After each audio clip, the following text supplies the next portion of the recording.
Hey guys, it's Nash. It's Maya, and we're from the Jurassic Ark. And today this is going to be kind of a different styled video. What we're just wanting to do, I guess it's kind of like a vlog. It's a lot of rambling just to tell you where we are and how things are going in our life. And the topic of today's video is, and by the way, this is completely unscripted. It's just off the cuff. We're just going to talk. It's more of a close relationship. It's something that you can just see how we are in our everyday lives. So today we're talking about how disease and ailments have affected our lives, because there is no shortage of it in the Heart Dragon household. Everything is kind of crazy all the time. So with that being said, again, no editing, no script. It's just going to be us talking about things that we feel we need to get out there. So you know why our videos aren't always on schedule, why we're off to a rocky start, why things don't always seem right.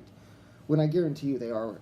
Our relationship is very good. The relationship with our family, who we take care of, is very good most of the time. Things come up, and of course there's rocks in the road, but you know, we do what we can to get by.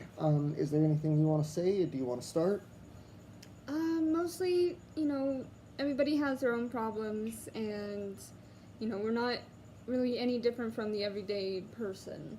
Yeah, we're in no way belittling somebody. We're not saying we have it harder than anybody else. Everybody has issues, and everybody takes their issues in a different way. And if you're at any time feeling low or down, or you are having issues where you feel like you might harm yourself, please go find somebody to help you. We can't do that unless you trust us and confide in us. But we won't know somebody who's just a random viewer off the internet. If you're having troubles, please go find someone before it's too late, before you do something really badly. Or if you have thoughts of hurting others because you feel like you've just been punched into the dirt, just know you're not alone in thinking that way, and others have dealt with it their entire lives. But go find somebody to get that off your chest for. So Maya, I guess you can start off the stories and just let our viewers delve a little into what our lives are like. Well, it's really hard to really bring it out.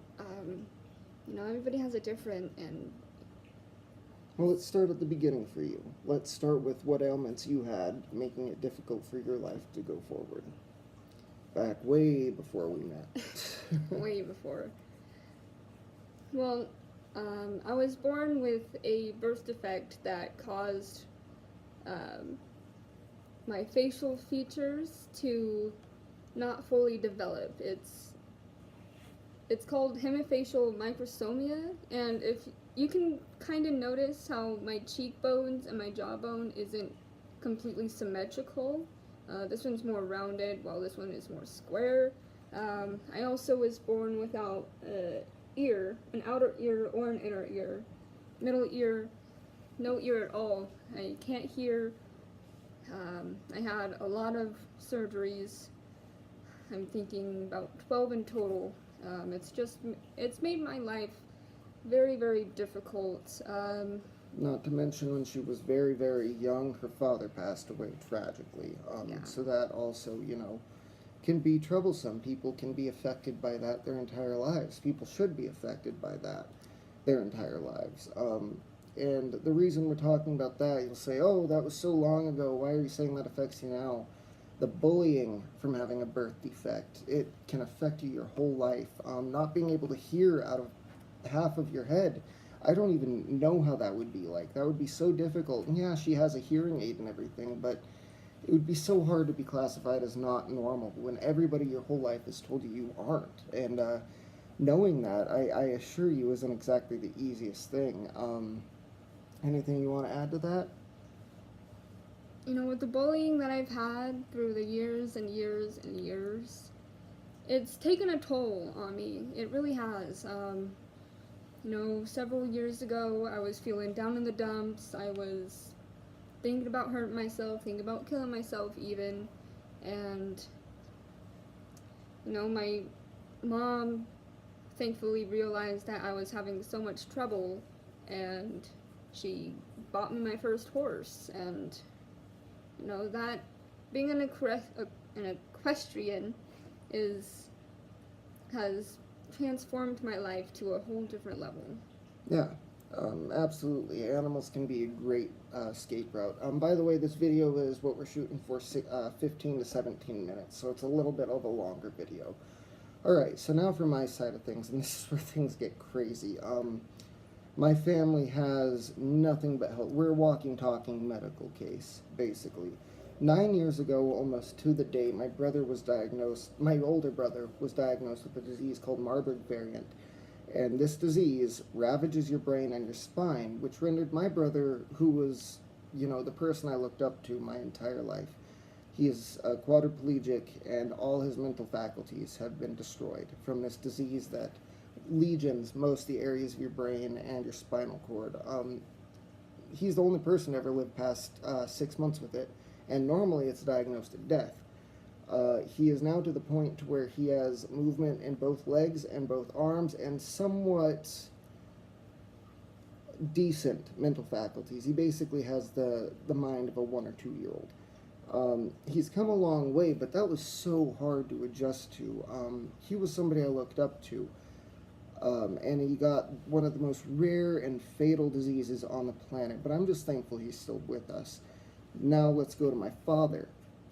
2 Well, years. before we get into that, Mom just said a couple weeks ago that, he remembered a phone number from one of his high school friends. Oh, yeah, absolutely. He can remember. It's crazy to see that he'll remember something random from years and years ago. It's unbelievable. But it does give us hope. He just recently started moving his one of his other legs. He's had movement in his, I believe it's left leg. I can't think. No, it's his right. Oh, his right? He just Okay. started moving his left. Yes, his right leg, he can move. He can't walk, but he can move his right leg. And 2 or 3 weeks ago, we all saw him lift his left leg for the first time in years, and that was unbelievable. Still hard, though. Looking at my brother and just knowing what he was and what he is now, it's still my brother, but it hurts. I want my brother back desperately. My father, he got a disease called sclerosing mesenteritis, which is a cancer-like disease that ravages the mesentery. It puts scar tissue all around it, constricting it, and being one of the most painful experiences you can ever have. It's inoperable. Any attempts to operate on it result in a death very soon following surgery. And there are only like 300 people that have ever had it, or that have it today. So not much is known, and it's ruined our lives in a lot of ways. He lives on pain medication, chemotherapy, radiation blasting. It's everything that you could imagine he has been through. And it's heartbreaking to see that happen to somebody you love and to be personally affected by it. Some days he doesn't remember anything, some days he remembers everything. But there's no stopping it. That disease will never be gone, and eventually it will take him. So, front forward to me now. Illness has followed me my whole life. When I was just 2 years old, I had a very bad sickness. Not going to go into that right now. I made it through it. That's not the concern. But now, I found out in late February, March 2nd, that I had chronic epilepsy. And I've been having it for a very long time. But my seizures happen in my sleep. So I just wake up feeling like I was hit by a truck, and I had never lived with anybody that, so nobody ever knew I was having so many seizures in my sleep. And now that I know why, I'm on medication that has not destroyed, but it has made my train of thought incredibly difficult. It has changed me. I mean, mentally changed a lot of me. And it's hard. It's really difficult. To get through. Epilepsy is no joking matter. And I used to make jokes about it and stuff too, and now that I did, I can't believe I was that immature at one point in my life to think, oh, throwing a flashbang at an epileptic ward, that's funny, huh? Get it? Teenage high school kids that are friends with me? It was just insensitive, and now knowing what it's done to me, it's been one of the most difficult things I've ever had to undertake in my life. There are other illnesses that I don't want to talk about in this video, like my grandma, the physical problems with my mom, stuff like that. I don't want to talk about everything right now, just the things that have mainly affected us. But yeah, the medication is harsh, and just 3 nights ago, I had a 7-minute seizure. When we found out I had epilepsy, I had a seizure so bad it pulled my jaw out of its socket, and my jaw was all the way hanging over to the left, and I couldn't talk. I just cried because it hurt so bad.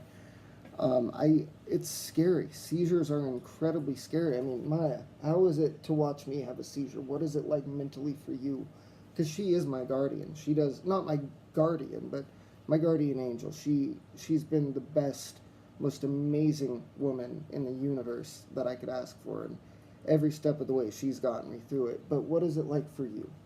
It's really scary. The first time that you had a seizure that I knew about was with the dislocated jaw. I mean, that scared me. I don't remember how long it was, but you just sat up and you just looked around with your jaw hanging out, and Now, the worst part is we just thought they were nightmares when I was having these seizures. And then that day that happened, it was just such an incredibly violent seizure that's when she realized something was wrong. And when I woke up, dislocated jaw doesn't happen from a nightmare. So they happen very frequently when I wasn't diagnosed. But she just thought they were nightmares. She'd just grab me and say, shh, it's okay, I gotcha.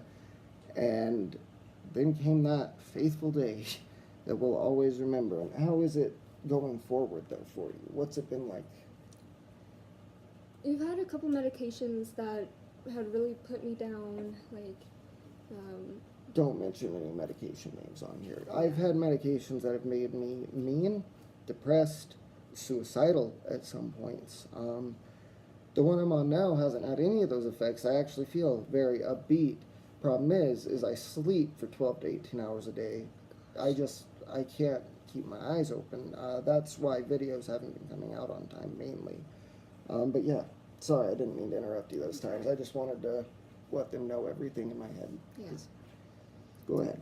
And it's been really, really scary for me, not knowing when he's going to come out or what he's going to do or say or anything when he comes out, because when he comes out of a seizure, it takes him a couple minutes to wake up, and then he just looks around and says, "Where am I?" He doesn't know where he is, who he is, or even sometimes who I am. And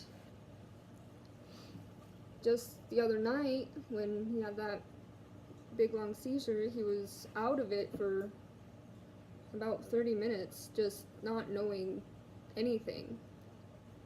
And now that he's on this new medication, things are starting to look better. He's got a new doctor who seems to know what he's doing right now. He's an epilepsy doctor as compared to, an epileptics specialist as compared to just your average neurologist. And now looking forward, it looks a lot brighter. We're probably going to go through a couple more medications before we finally find that one magic medication that just stops it all. Yeah. And I see a lot of hope in that. Yeah, I mean, the biggest worry from epilepsy is dislocating something. If you're standing up or if you're laying down, rolling off and hitting your head on something, breaking something. Swallowing your tongue or choking or... The other night, I bit my tongue so hard that I couldn't eat anything. I couldn't do anything about it. It was just, I bit down so hard. It's just your muscles seize up so badly that it feels like you did a 7-hour workout when you come out of it, especially a longer one. The biggest worry for seizures is an event called SUDEP, which is sudden unexpected death in epilepsy. And it's scary to know that could be lurking around the corner. It's when your brain just gets too much and it just shuts off. It's scary knowing that that's a possibility. I've faced other illnesses through my life, most private, so I'm not going to discuss most of them. But Maya, is there anything you want to say to close this video out on? Just know that if you have any ailments, any birth defects, or anything, you're not alone. And there are a lot of people who can and will help you get through whatever you have. Yeah, absolutely. There are experts for everything out there, and the main problem I've had with any illness or any time I felt depressed is thinking I was alone, thinking that nobody was there that would be willing to help me. Sorry, my voice is going out. And that's just not true. Somebody out there is willing to listen. Somebody out there is willing to help. Always. You're never alone. So go out, find somebody who can, whether it's a beautiful and loving wife, fiance, girlfriend, boyfriend, husband, fiance, whatever it is, find somebody to confine in, and just always know that you're loved by somebody. Your And parents. there's a whole bunch of lists and numbers to help you. There's hotlines. Yeah, there's thousands always of ways. always somebody there to help you. Yeah, there's literally thousands and thousands of ways to get out of whatever you're in. Find a new hobby. Have animals. Animals have animals. saved me time and time again, just knowing that their life relies on you, especially if you're too young or don't want kids, knowing that there's a heartbeat or many heartbeats that rely on you to survive. It's a very amazing feeling. But yeah, I mean, that's all I really have to say. I've said what I want. Maya, sweetheart, is there anything you'd like to say to our fans and followers about anything? You're not alone. If you need help, I'm here. If you want to talk, email us, message us on Absolutely. Facebook, do anything, and we will be there for you. Yeah, absolutely. I can't help but say the same thing. Through sickness, through depression, through mental illness, through ailments, through injury, you're never alone. And we've gone through so much. with that being said, guys, I'm Nash, I'm Maya. and thank you for coming to the Jurassic Ark.